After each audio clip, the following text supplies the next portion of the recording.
Jaimie Hart was in his final days. He could feel it deep in his soul, so he decided to go to the Festival of Life to get his affairs in order. But once he got there, he hesitated. But after a while, he knew he had to go see the inheritance attorney. And so he went over to talk to her about his funeral and his will and his children. He didn't have a lot because he had made some poor life decisions, but she told him exactly what he needed to do, and he decided that he would take it home and put some real thought into it.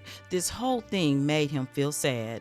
Later at home, he sat in his favorite rocking chair and he retired from his job. He had truly loved his job being an art critic for these many years, but he had more work to do. He had a few inexpensive pieces that he wanted to leave his children. Although they weren't worth much, he had really put thought into who got what, because at the end, he knew his children. He hadn't always been the best father, but he had wanted to rectify that and be the best that he could be in these final days. Jaimie had 3 children to split his few simoleons between, and now he had to get to the truly hard part. He decided to meet the twins with their mother Nia, who had also at one time been his best friend. They went to the botanical gardens near her home in Tomarang to deliver the bad news. He had told them that he had something that wasn't pleasant to share with them, and Nelena, who had always been lighthearted and mischievous, could not show for that. She was not built to take news of any kind of negative nature. So Jayce, who had been the rock of the twins, who had always been more calm and stoic, showed up, and he had a serious face as his mom and dad talked a little lighthearted banter because Jaimie didn't want this to be a really sad time.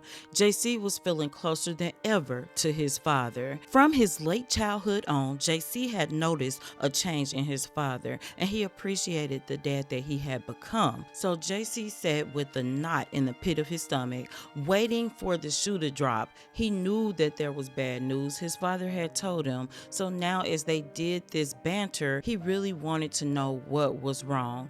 And that's when Jaimie decided to tell him. Son, I'm sick, and the doctors are telling me I don't have much longer to live. I'm sorry to break this news to you. Jayce was bewildered. He looked at his mom and she said, I'm sorry, baby. And Jaimie came to comfort his son because Jayce was taking this hard. And Jaimie told him, I just want to spend this time I have left with you and your sister and your brother. That was okay with Jayce. He was a realist. He knew that he could not change it, but he did want to value the time that he had with his father. And he told him so. He said, Dad, I love you. Mom, I love you. And Nia said, You know I always love you, son. And that was the family moment that he could appreciate. He never thought that his mother and father should be together, but he could appreciate the individuals that they were. And in that moment, Jayce took a deep breath, gave his dad the thumbs up because he felt like he was ready to conquer anything, and he was ready to walk by his father's side in his last days. Jayce took comfort in knowing that he would not have to walk this journey alone. He had his mother, his stepfather,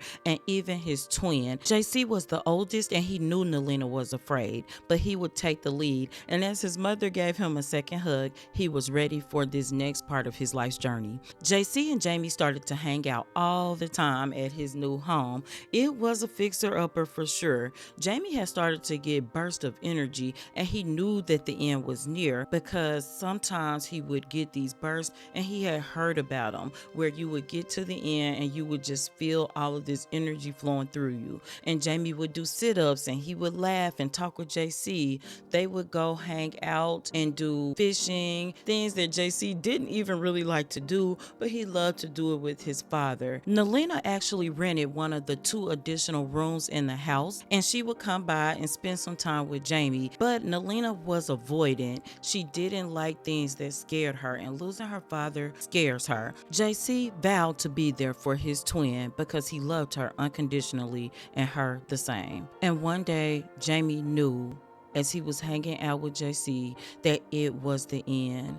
He got up, calmly lay down. He did not want to scare his son in his final moments. As we've discussed before, grim comes for everyone. And Jayce cried. He didn't know how he would react in this moment, but the tears would flow. He would smile at times, recalling fun memories that he and his sister Nalina would have with their father Jaimie over the years. He didn't know how to feel. He felt like he was being ripped in two. But in the next moment, a calm settled over his spirit, and he knew that he would get help for himself and for and from his family. So he cried, and he took the time that he needed because he knew that this moment would transform his life, and he was determined that that transformation would be for the better. I'm KT. You've been watching a Justamomthatsims production. Don't forget to like and subscribe. And until next time, remember, keep simming, be happy, and always have a blessed day.